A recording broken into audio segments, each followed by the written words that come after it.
comenzar la reunión,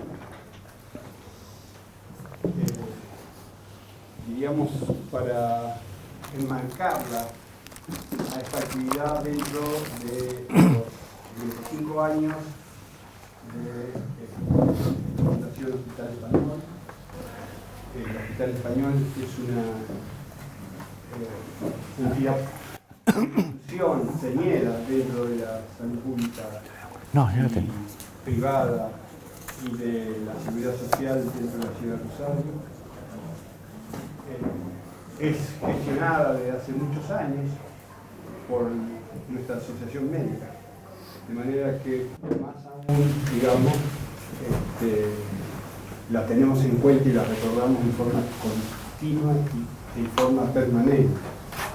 Sus orígenes, digamos, de fundación, que están dados precisamente en aquellos primeros años del principio del siglo XX, cuando las comunidades, sobre todo las extranjeras, necesitaban generar cobertura en salud a su población, digamos, de origen. Y el otro marco son los 30 años del Instituto de la Salud Juan Lasarte, que, como ustedes saben, es un instituto o una institución que nace de un convenio entre 3 instituciones, digamos, de la ciudad, como es la Intendencia Municipal, a través de la Secretaría de Salud del municipio, la Universidad Nacional de Rosario y el SAIS, Centro de Estudios Interdisciplinarios, y nuestra asociación médica y, digamos, CES, o Centro de Estudios Sanitarios y Sociales, que tiene también un origen más de 50 años. De manera que un poco para honrar toda esta historia que estoy sintetizando, hemos decidido convocarlos para que tuviéramos la visita de José Antonio Souto Ibáñez, de vasta trayectoria dentro del campo de la sanidad española, en distintas gestiones hospitalarias fundamentalmente, y nuestro amigo Mario Rovere, que también fue una de las personas que se consustanció con nuestra organización, Asociación Médica, el CES, con el grupo que constituía y trabajaba dentro, se desempeñaba dentro del CES, y que cuando él fuera y era funcionario de OPS nos apoyó rotundamente en distintas actividades e investigaciones. Bueno, realmente lo que quiero es agradecer la invitación a este acto que se ha promovido. Obviamente me alegra mucho estar entre todos ustedes, o entre muchos de ustedes, mucha gente que conozco o me conoce. Curiosamente, hace ya 25 años que pisé esta tierra rosarina. Se puede decir que me quedé enamorado o me supieron prender y fue continuo mis viajes hasta... Tal es así que hoy es la 8ª vez que estoy en esta ciudad de Rosario, y en este caso, aunque no pensaba en este acto tan multitudinario, voy a intentar aportar algunas ideas, algunas opiniones sobre este tema de la salud pública, la sanidad en la encrucijada. Les diré, como antes también tuve la oportunidad de comentar en una pequeña entrevista previa, que van a ser básicamente reflexiones, preguntas y sobre todo una esperanza y un canto al futuro, porque creo que bastante melancolía existe en el mundo como para que no queramos ver las luces entre las sombras, que las hay, y cómo se me ocurre que siempre podíamos hacer algo más. Obviamente, aparte de agradecer a todos los que me han invitado y estar aquí presente, en una ciudad, y cuando van pasando los años, uno podría hacer un canto a muchas personas que hoy no nos acompañan. Como mínimo quiero recordar a 3 que a mí me parecen importantes, y probablemente sean importantes para muchos de ustedes. Uno de ellos es el que fue intendente, Ernest Wiener, por la aportación que tuvo a todo el proceso, no solo de la ciudad, sino de la salud. Otra de las personas que ya ha sido mencionada por el doctor Taboada, el propio Carlos Bloch, persona con la que tuve mucha relación y aspecto positivo, y a un amigo entrañable como es Jesús María Antón. Bueno, de lo que se trata un poco es de que nos planteemos si estamos avanzando o retrocediendo. Voy a ver si le doy al avance o al retroceso. Estamos avanzando o retrocediendo. Porque estamos en una situación como las que se indica en este momento. Bueno, me voy a referir básicamente a España o a Europa, porque me parece más lógico y intentar, fuera de reflexiones generales que puedan servir para el coloquio, centrarme en aquello que conozco más, ¿no?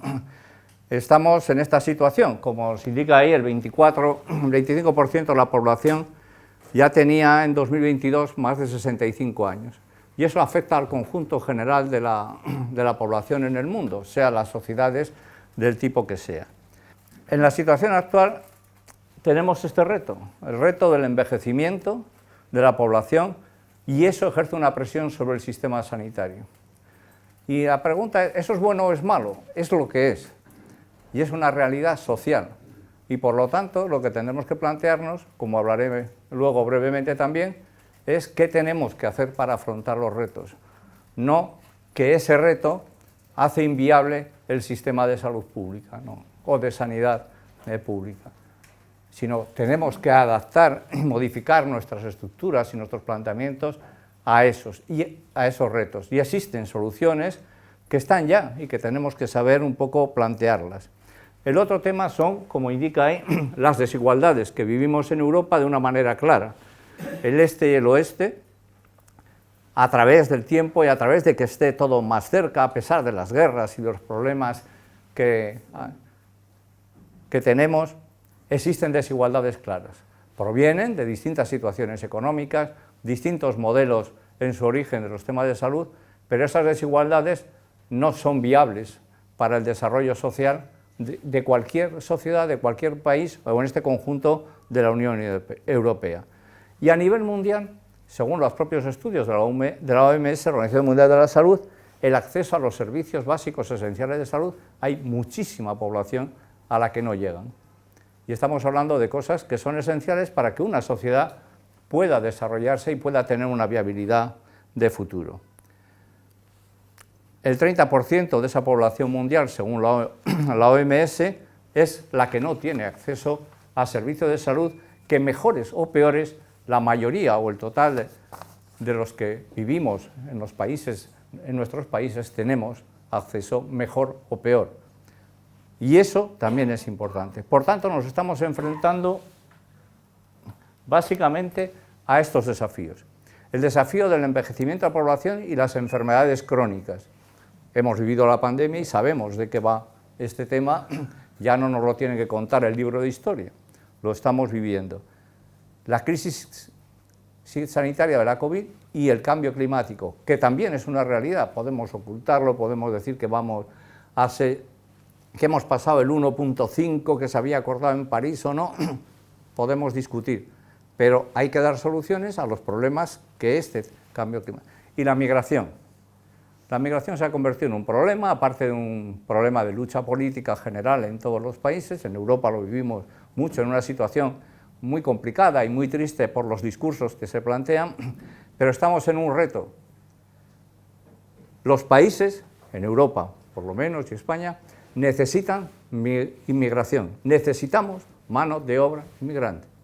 Y de otra parte, los ciudadanos quieren vivir mejor, luego están dispuestos en el mundo globalizado que hemos creado y que no lo vamos a desglobalizar, por mucho que queramos, salvo que apaguemos todas las redes sociales y las televisiones, etcétera, etcétera, salvo que volvamos a los años de comienzo del siglo XX, la gente quiere vivir mejor, todos queremos vivir mejor, y todos vemos qué es lo que tienen otros que yo no tengo y que tengo que hacer, y la gente muere por eso. Luego, por tanto, la migración genera dos tipos de confluencia. Una, probablemente la que uno no desearía, y lo pongo entre comillas, lo que uno no querría porque dice que podemos decir, vienen sin formación, y luego tenemos la otra, la que queremos, porque la necesitamos para que nuestros países sigan siendo desarrollados. Hay muchísimos puestos de trabajo, en España se lo puedo garantizar, y en Europa, que los locales no quieren. No cabe el discurso de que los que vienen de fuera me quitan el trabajo, pero ese discurso cala fácil, y ese discurso hay que saber combatirlo. Los empresarios ahora están empezando, allí en España por lo menos, a trasladar que ese discurso ni siquiera les beneficia a ellos, porque necesitan mano de obra preparada. No basta con la que se forma en los países europeos y es necesario que venga gente. Y estas migraciones afectan a los temas de salud. Entiendan que si llegan inmigrantes y son ilegales o todavía no tienen los papeles regularizados, no pueden ir a un centro de salud, no porque no puedan. La normativa española, por ejemplo, a todo ciudadano se le atienden en urgencia del sistema sanitario. Pero eso es una información, el nombre, apellidos y dónde viven. Si sé dónde viven, lo puedo expulsar. Entonces el ciudadano que está en una situación irregular no va. Y si no va, aumentan los problemas de salud, a medio y largo plazo. Porque si está enfermo, se aguanta de la forma que sea, o tiene que recurrir a medicina que tiene que pagar unos costos innecesarios para evitar eludir los problemas policiales para no ser. Y eso genera problemas a los sistemas de salud. ¿En qué nos estamos moviendo? ¿Hacia dónde vamos? ¿Existen soluciones en estos grandes problemas? Yo creo que sí la existen, porque el mundo siempre ha avanzado. Yo creo que ha avanzado y continúa avanzando, y siempre avanza para bien. Puede haber problemas puntuales que nos puede llevar a la sensación de que en determinado lugar o país, por una guerra determinada, por una situación determinada, el conjunto de esa población ha empeorado. Pero mismo incluso si uno mira históricamente la evolución en los países, e información estadística no falta, hasta en los peores países ha mejorado la situación de todos los países y de todos los ciudadanos. Eso no quita que existan desigualdades que no serían aceptables, pero todo el mundo mejora. Pero hoy en día tenemos medios para mejorar la atención sanitaria, la telemedicina, la inteligencia artificial, el tema de la medicina personalizada, la propia robótica en salud. Hoy en día tenemos robots, por lo menos allí, que ya se están utilizando como cuidadores de personas mayores en domicilio, lo que permite, bueno, otra manera de abordar el proceso.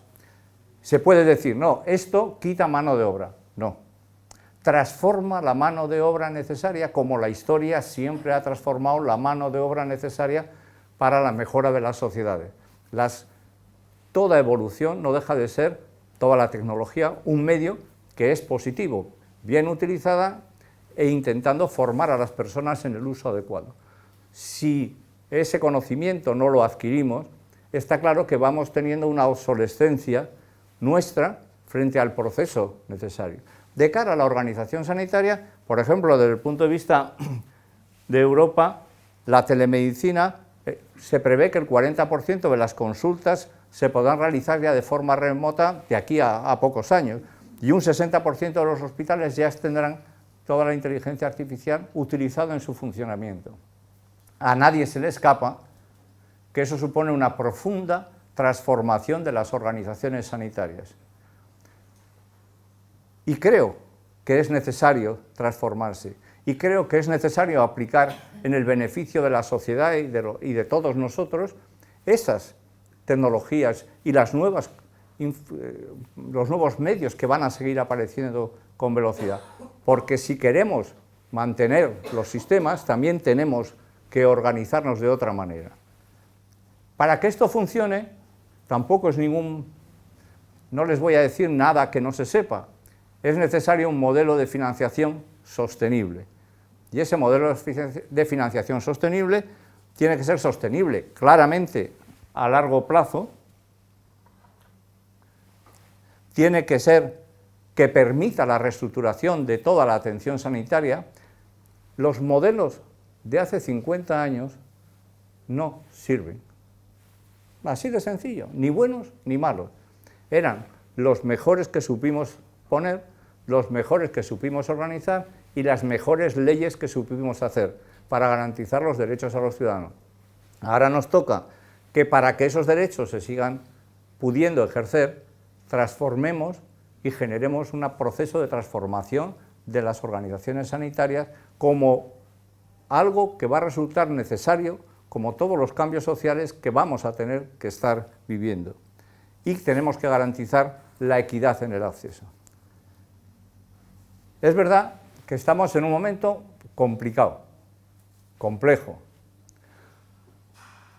Sin ir muy lejos, porque no hay que ir muy atrás, la pandemia de COVID-19 ha supuesto un, digamos, problema. Como todo problema es una oportunidad, pero ha supuesto un problema. Todos los países del mundo están endeudados, todos. Y yo soy de los que creo que no hay mejor oportunidad que es que estén todos endeudados a la vez. No está uno endeudado y otro no endeudado. Todo el mundo está endeudado. ¿Qué hacemos?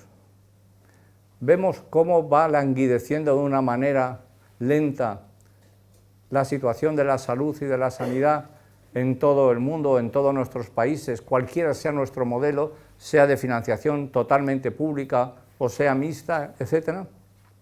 ¿Nos cruzamos de brazos o nos ponemos a trabajar en cómo transformar todo este proceso en algo positivo para el futuro de las sociedades y, por tanto, para el futuro de la gente? Si no hacemos nada, ¿qué va a pasar? ¿Qué puede pasar? No tengo ninguna bolita mágica, pero como antes comentaba, lo decía el doctor Taboada, soy más de la prospectiva que de la perspectiva. La perspectiva muchas veces nos impide ver el futuro. Vemos demasiado el pasado y se nos carga mucho, nos cargamos mucho de pasado para poder ver el futuro. Es necesario conservar la perspectiva, pero tenemos que dar un paso más, tenemos que ser proactivos, tenemos que ver qué otras cosas diferentes podemos llegar a hacer. Si no hacemos nada, una posible consecuencia, parece obvia por lo que he comentado antes, es el aumento de las cargas de enfermedad y la morbilidad.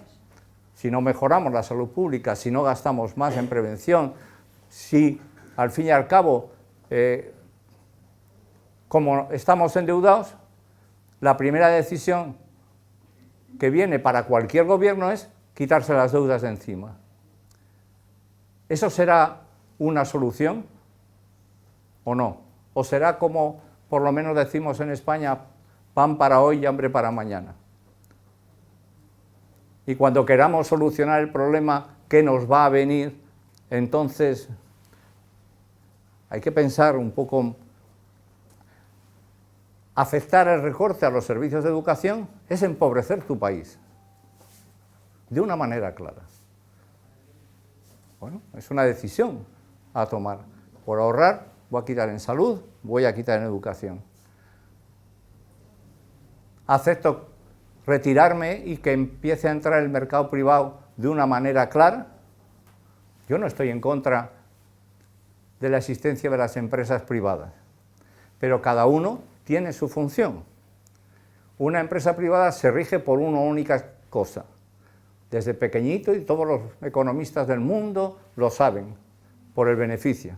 Si no hay cuenta de beneficios, en el medio y largo plazo, la empresa cierra, no hay más, no va. Yo puedo invertir y puedo generar un producto para venderlo a coste cero, o a coste negativo, porque estoy convencido de que una vez que haya invadido una parte del mercado, podré subir el precio porque nadie va a competir conmigo y entonces voy a generar los beneficios suficientes porque no trabajo en el corto, trabajo en beneficios y a largo plazo. La salud no da beneficios a largo plazo, por sí mismo, si esa salud va dirigida a toda la población o a una parte mayoritaria de la población de un país, como luego un poco comentaré con algunos aspectos. Otra de las consecuencias de abandonar la situación pública gracias, hacia el mercado privado es que aumentarán las desigualdades. No tengan la menor duda que sí es mayoritario, por no decir absoluto, a veces hay que ponerse, no, eso no va a pasar nunca. Bueno, hagamos perspectiva. Si mayoritariamente el 80% del mercado está atendido de la población por un mercado privado, los costes son inasumibles en la situación actual, salvo que se modifique la situación social de los países para una gran parte o mayoritaria de la población. Por tanto, quien pueda pagar, pagará, quien no pueda pagar, podrá pagar a lo mejor una parte pequeña. Eso creará desigualdades no solo en salud, desigualdades sociales de manera clara. Y si hay desigualdades sociales, aumenta la inseguridad social de un país. Son consecuencias inevitables de un proceso a largo plazo. En el corto plazo podemos no vernos, pero hay que mirar más allá. Las decisiones que tomamos hoy no son para hoy, son para muchos años después. A veces podemos no darnos cuenta, o hay urgencias que nos impiden ver más allá, o hay alguienes que impiden que podamos ver más allá. Solo lo que quiero es trasladar un ejercicio de reflexión. Cada uno es libre de su posicionamiento personal, pero reflexionemos de manera tranquila, hagamos un ejercicio de qué pasaría de aquí a 10 años o 15 años. Yo comentaba antes con algún periodista que me comentaba, para mí lo más cómodo era venir a Rosario, venir de fiesta y no contar estas, que son mis reflexiones, pero sigo siendo una persona implicada o preocupada, y que mismo en España, pues si veo algo no me quejo, y voy a una tienda y me parece que no se ha atendido adecuadamente, protesto educadamente o escribo la reclamación correspondiente. Pero eso no es para mí solo. Yo ahora podría decir, bueno, no sé cuánto me quedará de vida, pero menos que el largo plazo que estoy hablando aquí. Los problemas los van a recibir.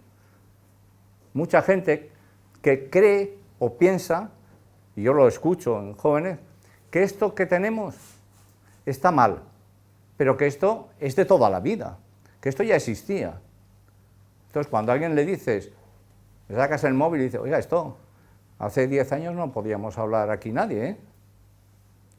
Hay gente que cree que esto viene de cuando uno nace, viene ya con todo el paquete hecho, ¿no? Entonces, bueno, es bueno intentar, al final, a largo plazo, un mercado, una situación de mercado en el ámbito de la salud, afecta al desarrollo económico de un país a futuro. Y va a acabar aumentando los gastos de salud. Necesariamente, el total de la cuenta. Porque cuando lleguen los problemas que el sector privado no puede abordar, exista desigualdad social y posible conflictividad social, habrá que pagar. Y el gobierno se verá obligado a actuar a un coste total de gastos en salud público-privado mucho mayor que la situación de partida. Eso es lo que preveo si no somos capaces de reflexionar entre todos. ¿Y qué precio vamos a pagar, por tanto, si ese escenario se pudiera producir? Claramente, el aumento de las desigualdades en la atención. Lo decía antes y eso parece que enseguida lo captamos. Yo puedo ir porque tengo más dinero y el que no puede ir, pues ya veremos. El aumento de los costos. Al principio el costo es barato, al principio el precio de oferta es barato, el costo no es barato, el costo es el mismo, solo que después van subiendo. Lo sabemos con la telefonía pública, con la telefonía móvil, las ofertas, vamos a comprar esto, cuando llevamos todo, digo, oye, ahora ya estoy enganchado, y si ya me cambio a otra me puedo cambiar, pero hay que estudiar, hay que estar todo el día estudiando para ver dónde hay que producir el tema. cualquiera conoce cualquier empresa. ¿Qué sucede a nivel de mercado? Cuando a la empresa no le va bien, abandonará una parcela, aquella que le supone pérdidas.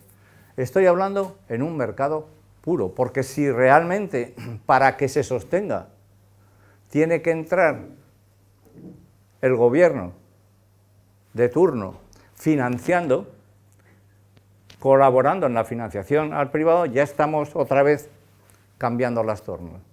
Entonces, es mejor estudiar antes qué es lo que nos puede suceder.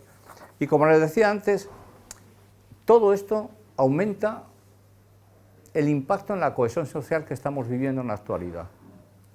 Porque quien no puede, primero intenta salvar la salud. Claro, todos tenemos claro, queremos la salud.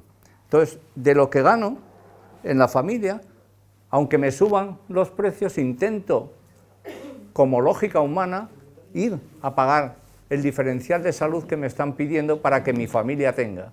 ¿Pero a cambio de qué? De otros problemas que van generándose. Problemas en la alimentación, problemas de la educación, problemas, etcétera, que al final. Pero inclusive a los propios empresarios. A cualquier empresario lo que le interesa siempre ha sido así, pero además es justo. Si yo quiero los mejores trabajadores con la mejor salud y con la mejor salud mental, dispuestos a trabajar en beneficio del producto y a que cobren buenos salarios. Si se produce un deterioro en la salud, ¿quién va a arcar con los mantenimientos de todo el proceso de trabajadores de salud? El sistema que tenemos, mejorado a lo largo de los siglos, no, de los años, porque al finales del 19 e inicios del 20, es fruto del proceso empresarial, de la necesidad de contar con mano de obra que esté bien. Nada más. ¿Quién quiere arcar con mano de obra que no esté bien? Sea la que sea. Cuando hablo de mano de obra me refiero a cualquier persona que aporte su valor al mercado de trabajo, conocimiento, intelectualidad, lo que sea. El resto, máquinas, son medios para mejorarlo. Entonces, el propio empresario, no nos engañemos, no tiene mayor interés en que esto no funcione, porque si no, no funcionan sus cuentas. Pero lo que tampoco quiere, no puede querer, es hacer un servicio gratis. Porque si su cuenta de resultados al final no le funciona, los accionistas van a exigir. ¿Cuánto tiempo dura el director de una empresa o de un área de una empresa si no se produce el beneficio esperado? Se podrá discutir si los beneficios son muchos o pocos, pero nadie mantiene algo a título gratuito. Todos estos aspectos nos dicen que el proceso de una salud pública y una sanidad pública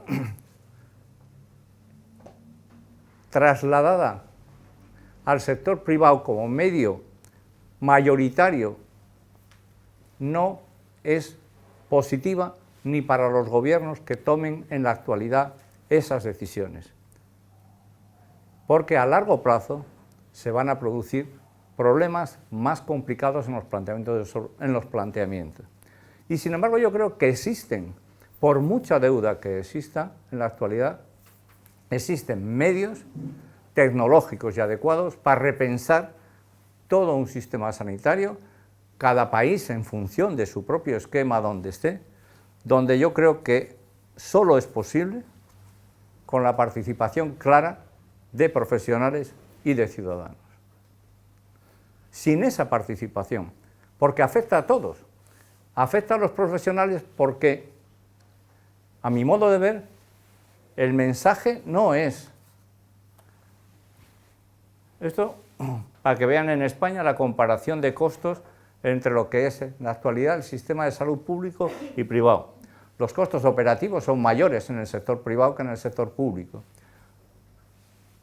La atención primaria es menor, pero claro, así están los profesionales del sector privado haciendo huelgas en este momento, planteando huelgas en España por el precio que cobran por consulta, que no les da para subsistir.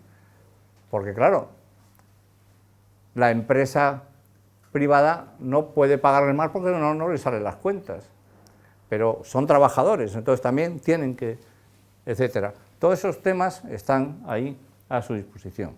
Lo que quiero decir es que el futuro, que creo que es posible, esa transformación de utilizando los medios tecnológicos, todo lo que está, es posible. Tenemos que entender el problema en la organización de los hospitales, de los centros de salud, en un momento en el que se produce, en general, por lo menos en España y Europa, un gran momento de grandes jubilaciones en masa de profesionales, en el que aparecieron, es, como se diría, ceteris paribus, por cada profesional que se va, uno igual que pongo. No, no es esa la solución. De nuevo, la solución está en el diálogo para afrontar cuál es el proceso de transformación de nuestras organizaciones cuando tenemos, hace ya tiempo, pero ahora muchos más, medios tecnológicos a nuestra disposición para que el proceso de atención sanitaria, el proceso de atención al ciudadano, de cuidados, sea muy diferente del que teníamos planteado hasta ahora. No digo que vaya a ser, yo estoy convencido que no puede ser peor, pero todo proceso de cambio que hemos vivido, muchos de los que estamos aquí, más de uno, no nos gusta. Nos quedamos en nuestro sitio y que nos muevan la silla no nos agrada. Pero hay que cambiar la silla. Pero tampoco se puede cambiar la silla sin contar con los actores de la silla. Y la silla tiene dos actores, el profesional y el ciudadano. No hay más. La política es el ejercicio de la representación popular en la gestión de lo público, no en la gestión de lo privado, en la gestión de lo público. Pero tú necesitas contar, si tú quieres transformar un modelo, necesitas contar con los actores para que perciban, se den cuenta y, digamos, en cierto modo participemos en el autoharakiri que tenemos que hacer, de que no nos sirve lo que pensábamos que hacíamos, que tenemos otros medios. Si yo hoy en día me puedo hacer una analítica colocando el dedo en mi teléfono móvil, si me puedo hacer una radiografía poniendo el móvil para que salga el tema y me llegue el informe, si puedo, etcétera, etcétera, etcétera, de cosas que están ahí, que no se usan porque nos da miedo lo que puede afectar al número de profesionales que tenemos. Claro. ¿Y qué eso va a suceder si no hacemos nada? Lo que preguntaba antes. Que no será sostenible el sistema. Y ese discurso es muy cómodo. Hay mucha gente que le gusta el discurso de la no sostenibilidad del sistema público. Yo soy de los que creo que el sistema público es sostenible, pero hay que cambiar los parámetros y hay que contar con los ciudadanos y con los profesionales. Y todos juntos, utilizando los medios que tenemos a nuestra disposición y no dejarnos, digamos, estar así cruzados de manos esperando a ver qué pasa, a ver quién hace las cosas por nosotros, hagamos las cosas y trabajemos en ello. Porque es muy fácil quejarnos si no nos participamos. Yo comentaba antes, hay un filósofo ya fallecido, sociólogo, mejor dicho, Alain Touraine, que algunos conocerán.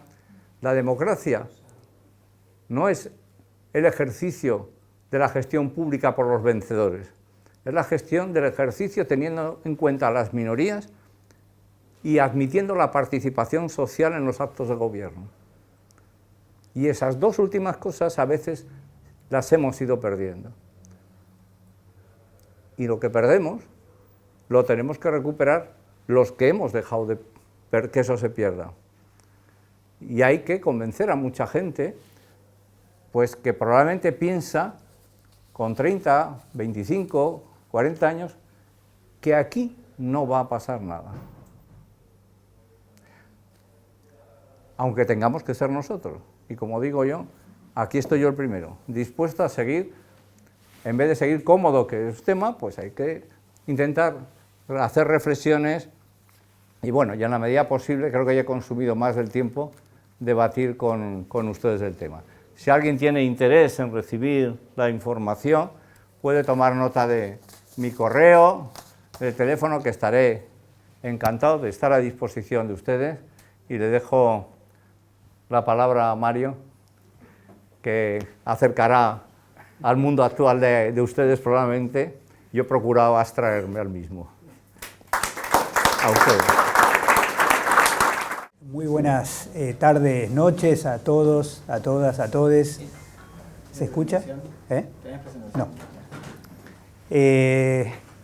Bueno, primero, digamos, expresarle mi alegría, mi emoción de estar aquí, digamos, en la Asociación Médica, en este edificio, digamos, diría incluso en este aula, para decirlo también, que donde hemos fatigado, digamos, varias generaciones de nuestras maestrías, digamos, y verdaderamente es una oportunidad de recordar tantos, una gesta, digamos, que pasa por dentro de la Asociación Médica, ¿no? Me parece que no podría de alguna manera compartir con ustedes lo que es el desafío de hablar del presente, digamos, si no tuviéramos por lo menos en cuenta el coraje de la Asociación Médica de Rosario de publicar en plena dictadura los cuadernos médicos sociales. Digamos, sería imposible no recordar, digamos, este pedacito de la historia,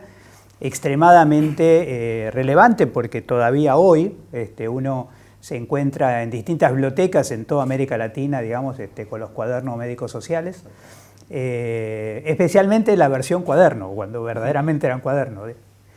Después también me parece importante la construcción del Instituto Las Artes, porque, y mencionar además, en términos de esos, no solamente de los socios, sino también del padrinazgo en su momento de la Fundación Osvaldo Cruz. Me parece también muy importante recordar en ese sentido, digamos, dentro de las figuras que promovieron, digamos, al Instituto Las Artes, especialmente a Mario Hamilton, digamos, que en ese momento era vicepresidente de la Fundación Osvaldo Cruz, raro un argentino en una institución brasilera, sin embargo fue un promotor muy activo del Sistema Único de Salud de Brasil, Mario Hamilton, y amigo personal de Hermes, de Carlos, digamos, que creó esas condiciones para pensar el instituto a partir del CES. Y me parece también que son muchos años de formación, de participar en proyectos de formación de posgrado, en las tres grandes propuestas que tiene, digamos, que se ha ido generando a partir de Las Artes, como la maestría de Salud Pública, porque fue la primera, después la maestría de Gestión y la especialización en Epidemiología. Es decir, una constelación de elementos que, aún incluso mirando todos los procesos institucionales, estamos hablando casi de 35 o 40 años, digamos, de aporte a la formación de posgrado, digamos, de profesionales de salud, médicos y también del equipo de salud en su conjunto. Así que, digamos, no puede ser menos que emoción, digamos, lo que nos reúne en este momento o lo que me embarga en este momento. Y luego también el desafío, digamos, créanme que con sinceridad me hubiera sentido más cómodo hablando de España, digamos, que hablar de Argentina hoy, ¿no? Además, podríamos decir hoy, digamos, porque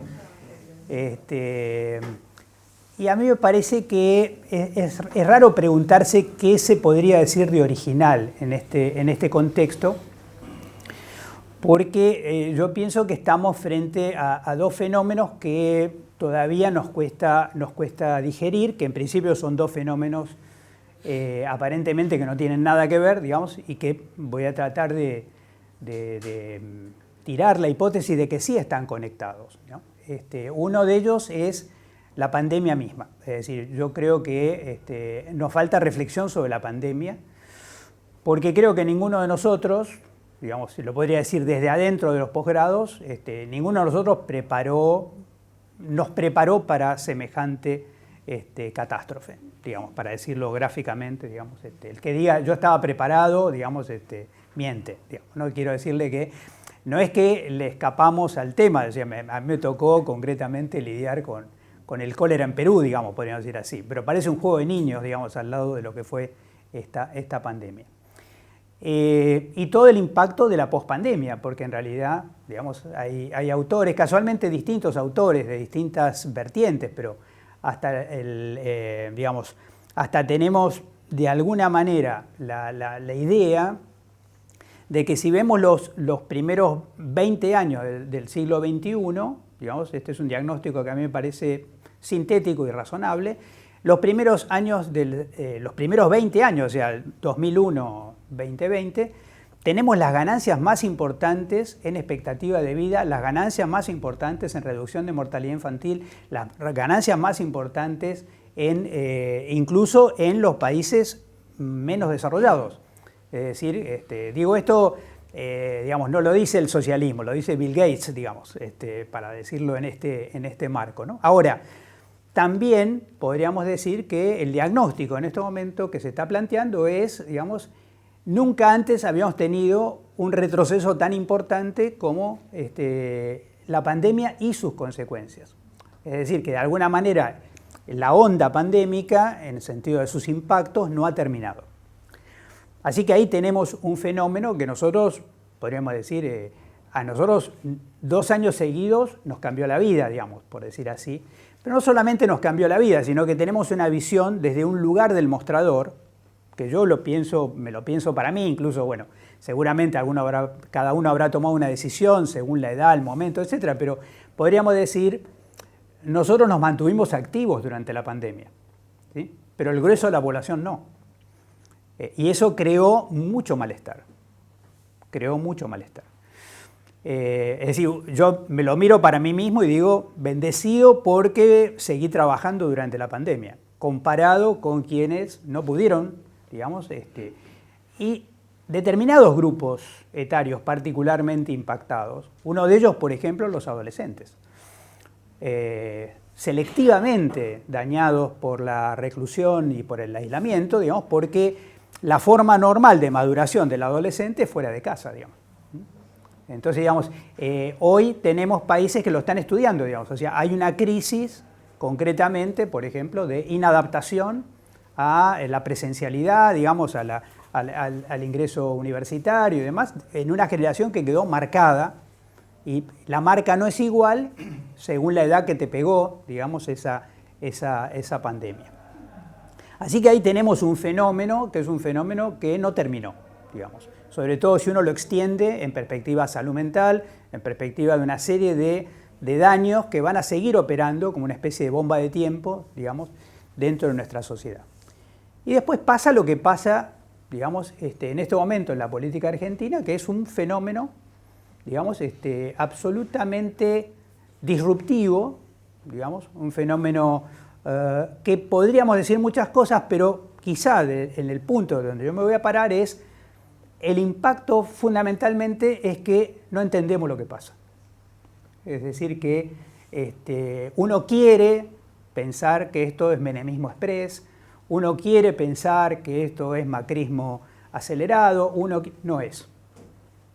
Acá hay otra cosa que vale la pena, digamos, por lo menos ponerle, digamos, el identikit, una ceja, un rasgo de la nariz, algo como para empezar a pensar, digamos, que ni siquiera la política entiende lo que está pasando.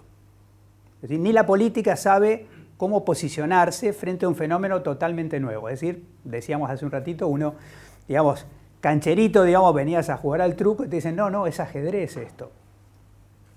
Te deja, digamos, te cambiaron las reglas de juego, no sabes en realidad de qué naturaleza es el juego y la sociedad argentina empieza a pensar que la política no tiene solución para contener, manejar, administrar las diferencias, digamos, en situaciones que nos están pasando en este mismo momento.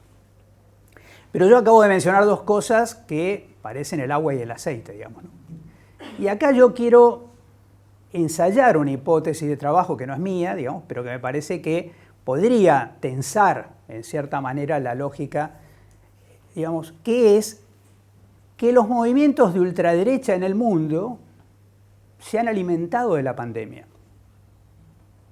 Es decir, algo tenemos que ver, digamos, de este lado del mostrador, incluso, digamos, presionando con las normas sanitarias más adecuadas que resisten cualquier tipo de análisis, mirado desde el otro lado, ha generado la base social de un resentimiento profundo que movilizó las ultraderechas en todo el mundo. Y este es un fenómeno, digamos, que podríamos decir, no es que ahí hay un grupo ideológico que por primera vez se puso a pensar, sino que por primera vez encontró base social, digamos. O sea, no es una ultraderecha nueva. Lo que es nuevo es que tiene repercusión en la sociedad. Y ese juego de repercusión en la sociedad, ha puesto incluso, podríamos decir que, digamos, si yo en este momento estuviera en un acto, digamos, gubernamental, hablaría contra los médicos para ganarme el aplauso, digamos, del auditorio. Hablaría contra la dictadura de los sanitaristas. Hablaría contra toda una serie de ignorantes, dicho así, bueno, ustedes saben que tenemos un presidente que no se ahorra, digamos, epítetos, de esos ignorantes que no se daban cuenta del daño que estaban haciendo, porque dañar a la economía es muchísimo más grave, digamos, que se hubieran muerto la gente que se hubiera muerto. Ya. Creo que ustedes escucharon esa frase de que se mueran los que se tienen que morir, digamos, ¿no?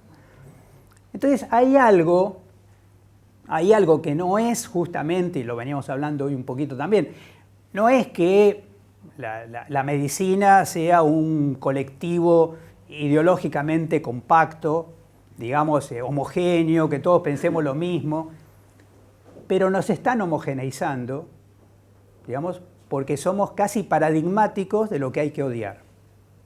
Digamos, la soberbia de haberse animado a construir un contexto dentro del cual todos los países quedaron endeudados. Adivinen por culpa de quién. ¿Sí? Y entonces resulta que en el medio de eso aparece una figura, digamos, una especie de mesías, digamos, que podría darse incluso, o que se autopercibe como que puede dejar a Vox a la izquierda, digamos, porque ha conseguido estar más a la derecha que Vox, que empieza a predicar, y uno no entiende, digamos, la predicación, el predicamento, digamos, qué dicen Davos, qué dicen las Naciones Unidas, digamos, de qué manera se va configurando esto, pero que si uno se mete adentro de los think tanks de la ultraderecha, empiezan a aparecer una serie de herramientas de cohesión dentro del cual aparecen elementos como este, por ejemplo, digamos. Occidente está en peligro. Occidente está en peligro. Y el peligro fundamental de Occidente, obviamente todo el mundo sabe que Occidente está en peligro por razones económicas, digamos. Pero eso no se puede decir, digamos. Entonces, Occidente está en peligro, digamos, porque en realidad por el desequilibrio demográfico. Y el desequilibrio demográfico se origina en que las mujeres occidentales, envenenadas por la perspectiva de género, han bajado dramáticamente la natalidad. Diciendo literalmente hablando, porque está escrito, digamos, que esa reducción de la natalidad obliga a los pobres industriales, digamos, a aceptar la migración, y lo digo literalmente hablando porque eso está escrito, digamos, la migración de gente fea. La migración de gente fea, viene gente fea. ¿Sí? Yo me imagino que lo mismo dirían de nuestros abuelos, digamos, porque no conseguimos muchos rubios en España, digamos, pero lo real, digamos, es que, digamos, había y sigue habiendo, digamos, una enorme discriminación en este juego de la derecha que empieza a impulsar la idea de que hay que atacar las ideologías de género porque están envenenando a las mujeres, que como consecuencia de eso cae la natalidad en Occidente. Claro que no es un tema exclusivamente de Occidente. Hoy China está aumentando, está incidiendo está premiando el aumento de la natalidad. Hoy el Papa habla de invitar al aumento de la natalidad. Algo totalmente antimaltusiano. Todos recordamos alguna vez, digamos, que parecía que el gran problema de la economía era que éramos demasiados, digamos. Ahora parece que no. ¿Sí? Y por supuesto que efectivamente hay una base material real, porque efectivamente la natalidad ha bajado. ¿Sí? Pero lo más interesante y complejo de esto es que además atacan simultáneamente la ideología de género y también la ideología del cambio climático. Y de vuelta uno diría, no, salen a atacar el cambio climático porque es muy obvio que el cambio climático está producido por una depredación ambiental al punto que alguna vez nuestro querido amigo José Carlos Escudero trajo esta frase, digamos, que decía, bueno, a ver, traten de imaginarse, digamos, que se acaba el mundo. Bueno, no es tan difícil imaginarse eso. Ahora, traten de imaginarse que se acaba el capitalismo. No, imposible. Es decir, alguna distorsión en el sentido común hay para que uno piense que el capitalismo es inexorable y el fin del mundo es posible, ¿no?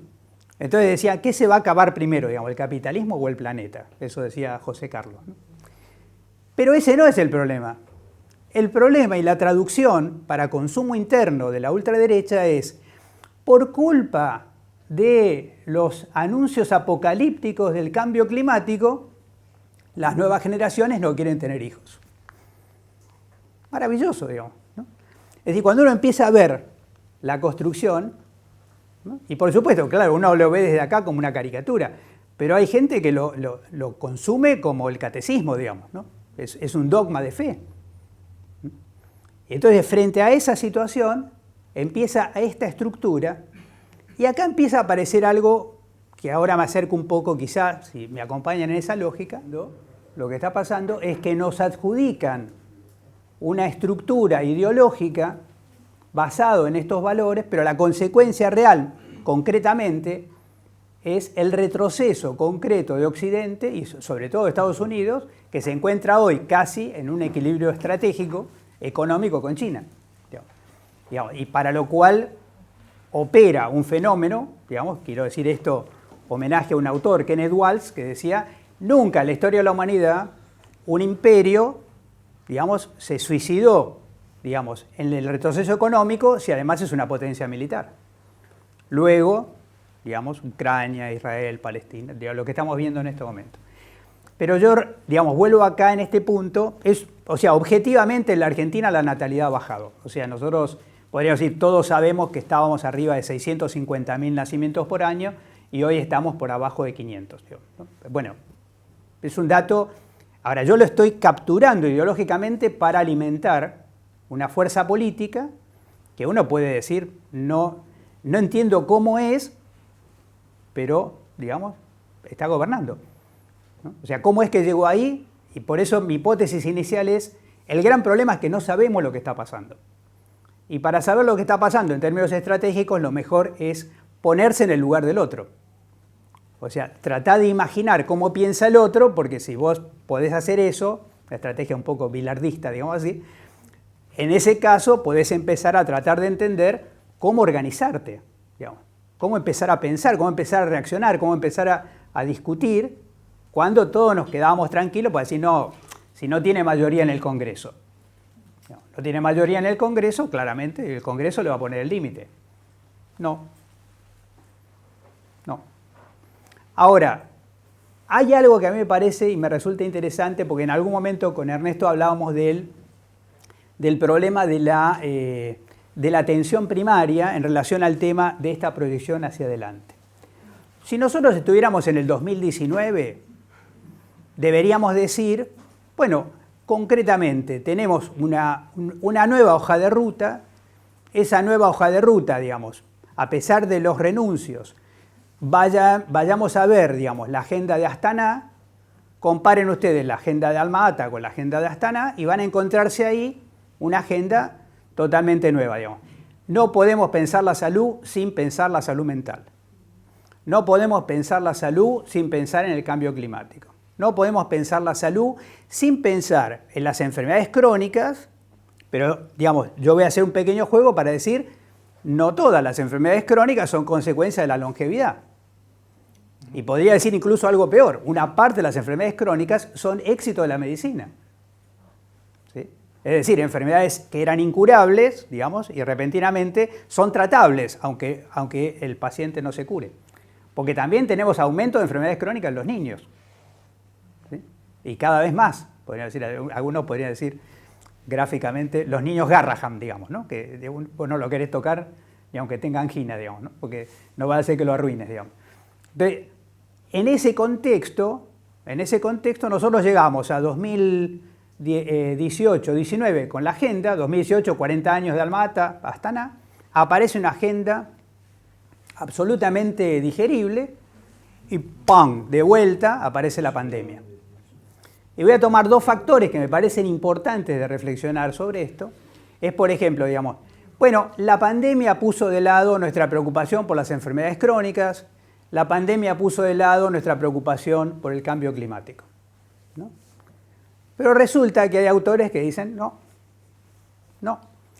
la pandemia es el cambio climático.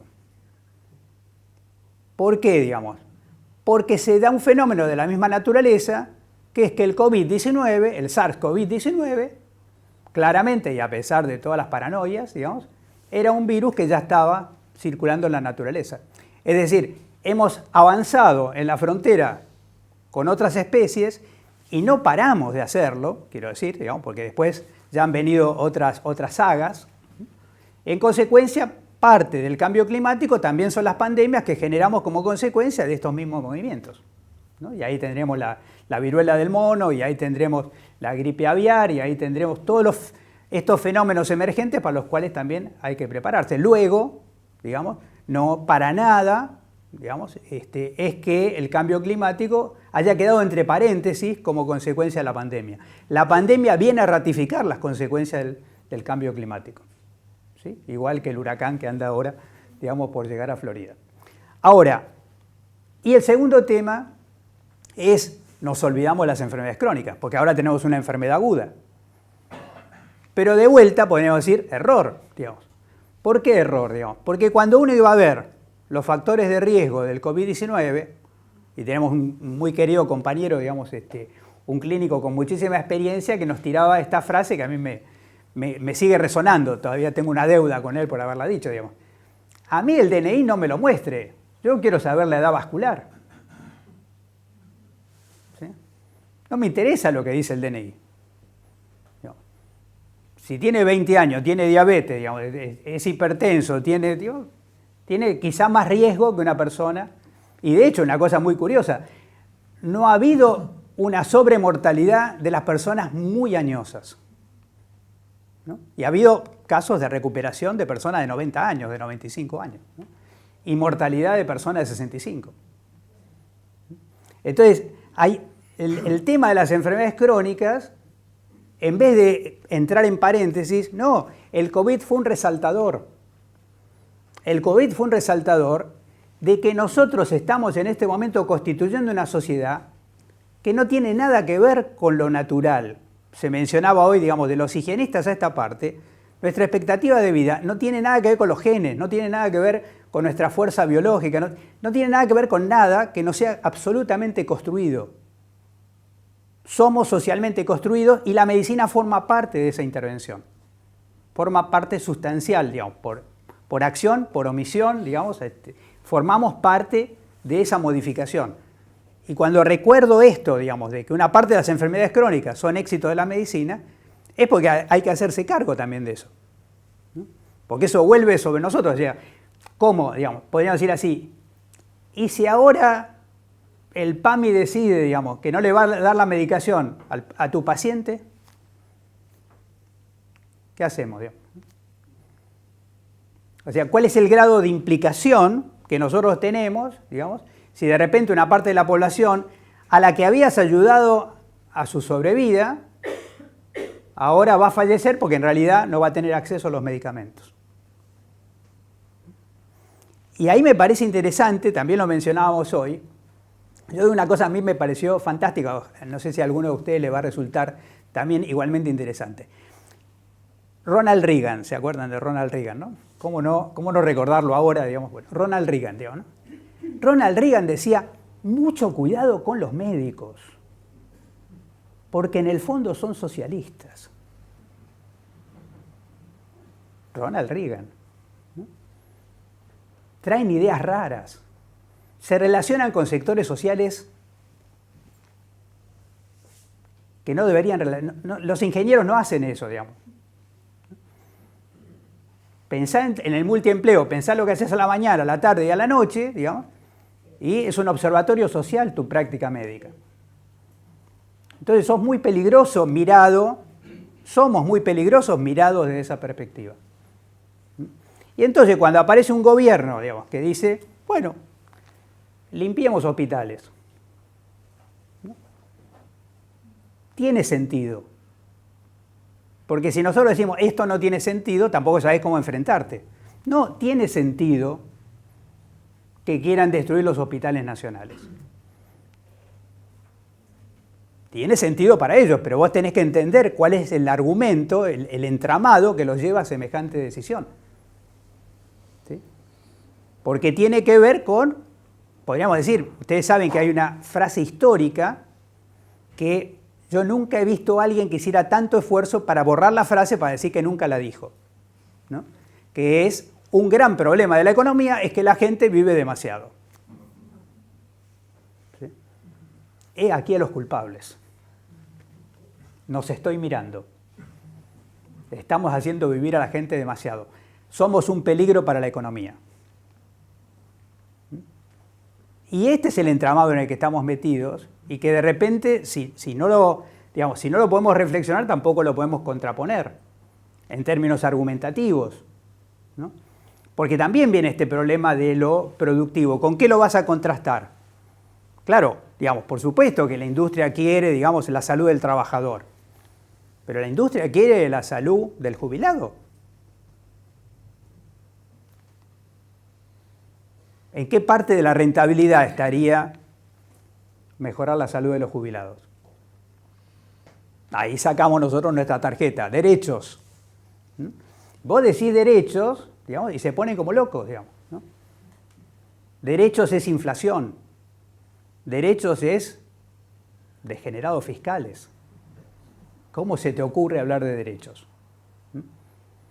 Y en esto de vuelta, sí. Hay países que hay derecho y no hay inflación. Hay países que hay derechos. Hay países que hay derechos, pero no hay corrupción. Es decir, tenemos que equilibrar todo. Carlos Matus, que es un autor que a mí me gusta mucho, pero bueno, es un autor de la planificación, decía, primero, no hay sistemas a prueba de corrupción. Pero decía, hay sistemas que lo hacen mucho más difícil y sistemas que lo hacen mucho más fácil, ¿no? Entonces, desde ese punto de vista, yo me sumo a la lucha contra la corrupción, digamos, no tengo ninguna duda. Tampoco quiero hacer una fiesta inflacionaria, digamos. El problema es definir, digamos, le puedo decir Fernando Enrique Cardoso, digamos, un famoso autor de la teoría de la dependencia que ingresa como presidente de Brasil para decir, digamos, quemen mis libros, digamos, la primera cosa que dice. Tapa del Time, digamos.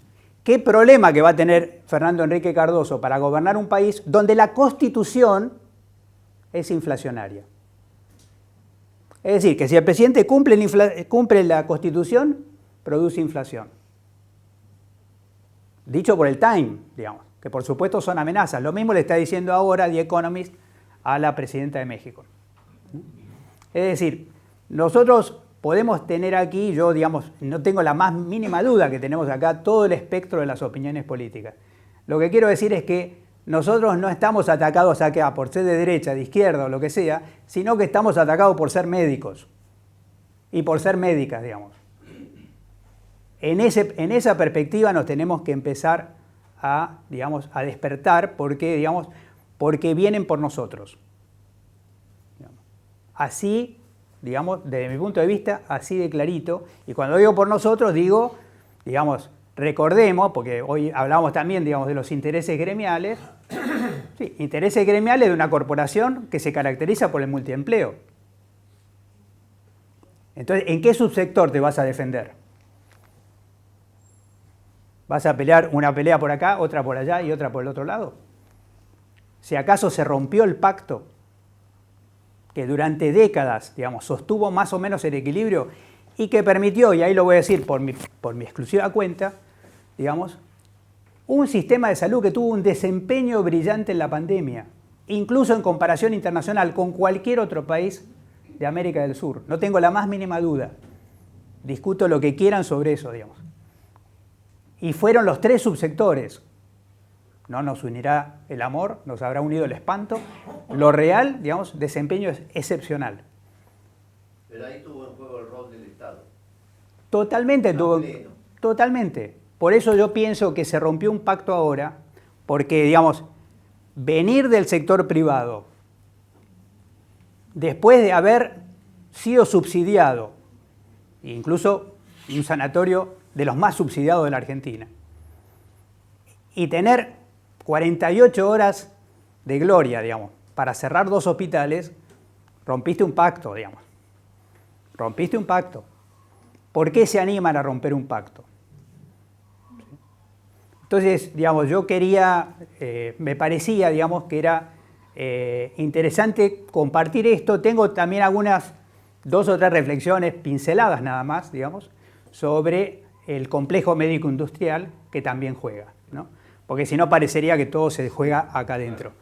Es cierto, yo comparto 100% lo que se refiere al tema, los empresarios, cómo juegan, todo bien. Ahora, en términos, para algunos suena raro, schumpeterianos, digamos, un economista que dice mercados perfectos, mercados imperfectos. El mercado más imperfecto que existe es el de la salud. La gente no sabe lo que consume, se le puede fijar el precio que te dé la gana, no hay ninguna empresa en el mundo que tenga la rentabilidad que tienen los laboratorios medicinales, ¿sí? Y en ese complejo médico-industrial se está llevando puesta la Seguridad Social Europea, se está llevando por delante la Seguridad Social canadiense, poniendo costos inaceptables incluso para los sistemas de salud.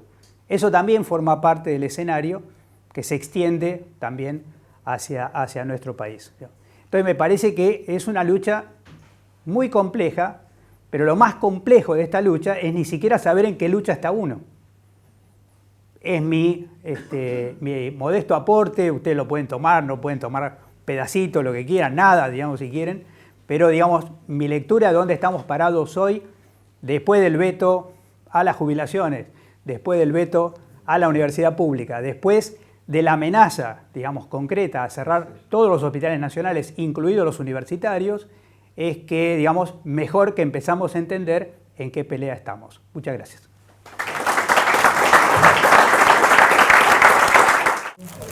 Les quiero agradecer a todos, por supuesto, su llegada, su permanencia, la actividad concitó, digamos, la atención de todos ustedes. Y también quiero agradecer al doctor Dionisio Cejudo, un amigo mío de la infancia, que además es el presidente del hospital, de la Fundación Hospital Español, que fue el que compartió en gran parte la organización de esta reunión. De manera que, bueno, creo que hoy es un buen día, 9 de octubre, a pesar de las malas noticias. Creo que hemos iniciado un proceso, en palabras de Mario Testa, ¿no? Muchas gracias a todos.